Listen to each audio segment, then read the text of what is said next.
佛陀的教理，佛教的每一段理论，它一定都对应着修行。佛教的教理一定要落实到修行上，这一点非常重要。我们现在正在学习佛陀的20教法。20教法在解构我们凡夫自以为的真实世界的时候，我们把它归结为4重二谛。我们已经讨论了前2重二谛，而前2重二谛告诉我们的就是世俗谛原生，圣义谛性空。这重二谛落实到修行上，就是世俗谛菩提心与圣义谛菩提心的不二。什么是世俗谛菩提心？就是一个修行大乘佛法的人，当见到众生生活遇到困难了，你要不要布施？从世俗谛原生的意义上讲，你必须得布施，你必须在悲心的驱使下去布施，而这个布施的行为增长着福德。这个必须得布施的心就是世俗谛菩提心。但是一个修行大乘佛法的人，在布施那一当口，还要在圣义谛上观性空，能布施的是空，被布施的是空，布施的事物本身还是空。在这3样都是空上，三轮体空而行布施。通俗的讲，就是布施了还得当没布施。在圣义谛上，在空上行布施，这就是圣义谛菩提心。圣义谛菩提心增长着众生的智慧。因此大乘佛法告诉我们，凡夫入手修行就是悲智双运，福慧双修。那这样修行的目的是什么呢？目的只有一个，就是淡化消融我们心中对那个常一不变的独立存在的那个我的执着。无我，这是佛陀给我们凡夫讲的法的第一个要点。我们修行佛法的第一要务就是要证无我。那证无我的工具是什么？工具就是般若，就是我们凡夫虽然无明所障，但是我们凡夫内心又普遍具有着可以打破无明见真实的能力。这个能力就是般若。在般若的统摄下去布施，就是出世间法的布施，就是无漏的布施，就是大乘佛法所倡导的布施。因此从这意义上讲，般若是大乘佛教的根本。好，讲到这里，我们把《金刚经》名字里边非常重要的2个关键的词语做了一个基本的表达。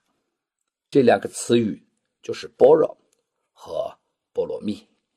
鸠摩罗什把《金刚经》的名字翻译成金刚般若波罗蜜。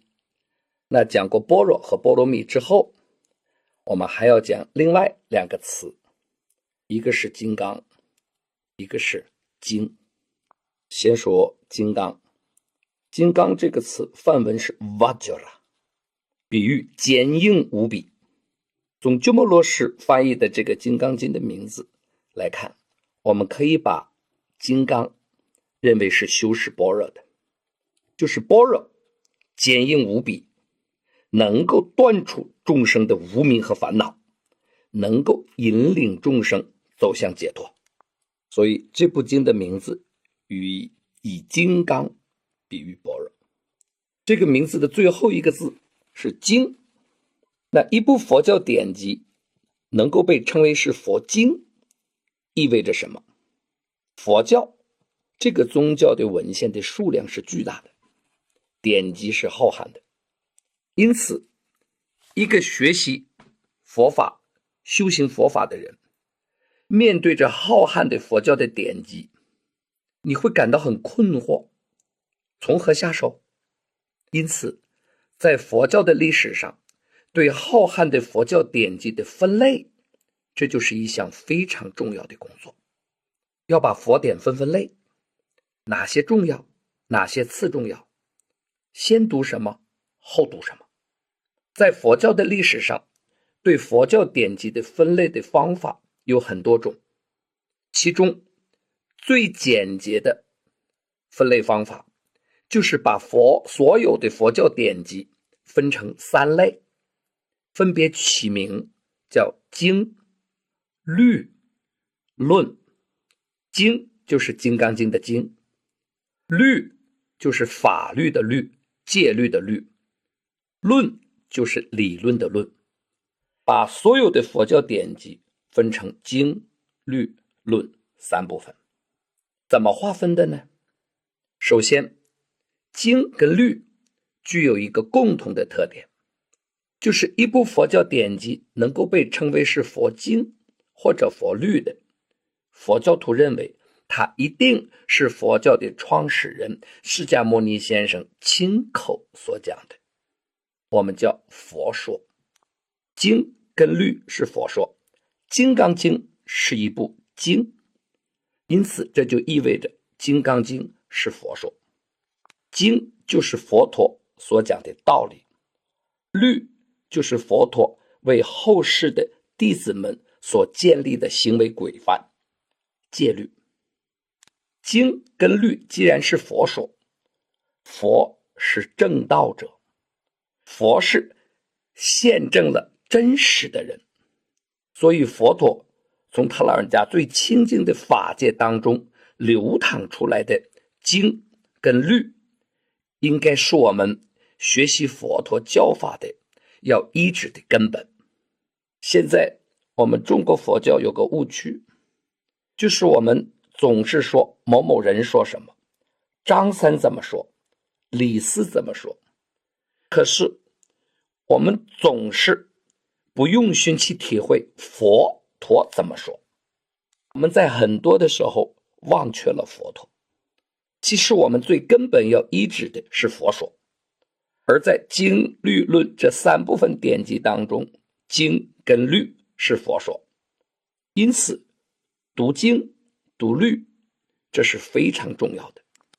第3部分叫论，论就不是佛陀他老人家亲口所说，论是佛陀老人家涅槃之后，在印度的历史时期都会出现一些，虽然不会很多，但总会出现一些对佛陀的经跟律有着精深研究的佛教的学者修行者，我们称为论师。他们通过学习经和律，进而他们写出的一步步的他们对佛陀教法的理解的著作，我们就称为论。论不是佛说，因此在这3部分典籍当中，经跟律的地位高于论，这个没有问题。但是这不能意味着论就不重要。其实论对于我们这些末法众生学习佛陀教法又是相当重要的，因为这些著论的大论师有很多都是见道以上的菩萨，他们对佛陀的圣教量做了非常系统化的阐释，这些系统化的阐释很对及我们末法众生，因此论是我们今天末法时期众生学习佛陀的经跟律的桥梁和工具。还有一点非常重要，就是在我们这些佛弟子当中有2类人，一类当他听了佛经以后，他对佛陀的教言深信不疑，没有丝毫的怀疑。比如说佛陀说一切有为法如梦幻泡影，如露亦如电，应作如是观。就是佛陀说你们凡夫境界上你现在自以为的所谓的真实的存在都是不真实的，如梦境一般。就有一类众生听了佛陀这样的教言以后，他会深信不疑，他摸摸这张桌子，咦，在我的感觉上怎么如此的坚实，如此的真实，哇，我真是一个颠倒梦想的凡夫啊！坚定不移地认为佛陀是对的，自己是错的，要依佛陀的教言如法的修行，去证得我们凡夫境界的如梦如幻。这种众生我们就叫做随信行的众生。随是跟随的随，信是信心的信，行是行走的行，随信行的众生。这样的众生有没有？在我们的现实生活当中是有的。但是还有一类众生被称为随法行的众生，也就是他听了佛陀经中的教言，他不能马上升起信心，他有怀疑。比如说佛陀说我们凡夫是颠倒梦想，我们的见解颠倒，那很多凡夫会想，不会吧，我怎么会是颠倒呢？你说这张桌子不存在，可是在我的感觉上，我清清楚楚地感受了这张桌子的真实的存在吗？对佛陀的教言会有怀疑。佛陀说我们是虚妄分别，我们这些凡夫没有见到世界的真实，可是我们并不觉得我们凡夫的这个见解是虚妄的。很多众生都是执着于我们这些凡夫的这些见解为真实。那么论师们所写的这些论点对这一类凡夫是极其重要的，因为论师所著的论，他们往往就是首先站在凡夫的立场上，就是利用凡夫的颠倒见，进而一步步的推理，证明你这个凡夫此时此刻是在颠倒的。他站在凡夫的立场上，首先利用我们凡夫的虚妄分别，而一步步的推理，证明凡夫确实此时此刻是虚妄分别。论点当中的这样的推理，对于我们末法的很多众生，不能对佛陀的教言立即升起信心的众生是很有益处的。因为很多众生是需要通过对佛陀教理的理论的分析学习才能建立信心，这类众生叫做随法行的众生。法就是方法的法，佛陀是正道的智者，经中所记载的都是佛陀作为智者，他现证了真实，从他最清净的法界当中流淌出来的教言。我们管这样的教言叫做圣言量，圣人的圣，语言的言，数量的量。所以佛陀教言当中主要都是圣言量。佛陀适度的运用了比量，比就是比较的比，比量立足于凡夫，利用凡夫所能接受的那样一种推理的模式，而给大家表达佛陀的教法。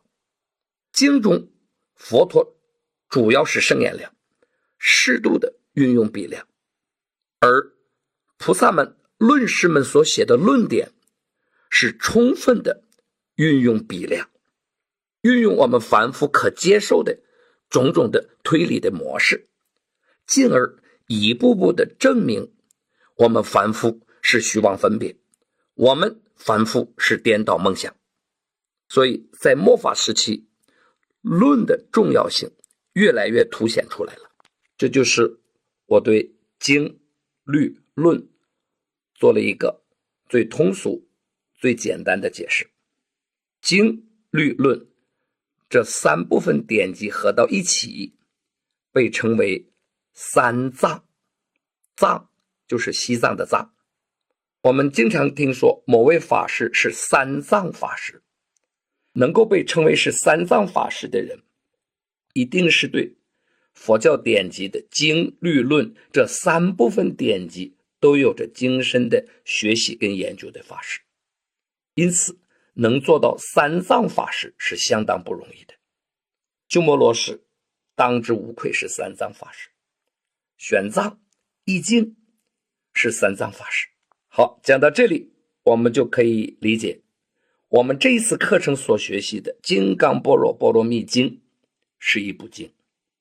这是一部佛陀亲口所说的教典，是圣言量。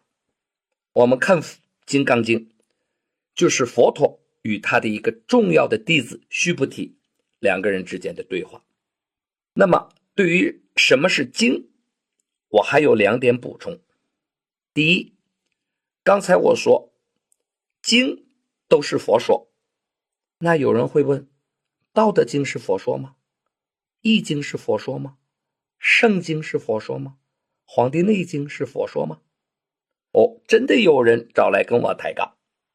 注意，刚才我的语言的表达是非常严谨的，我说的是在佛教典籍里边佛说的叫经。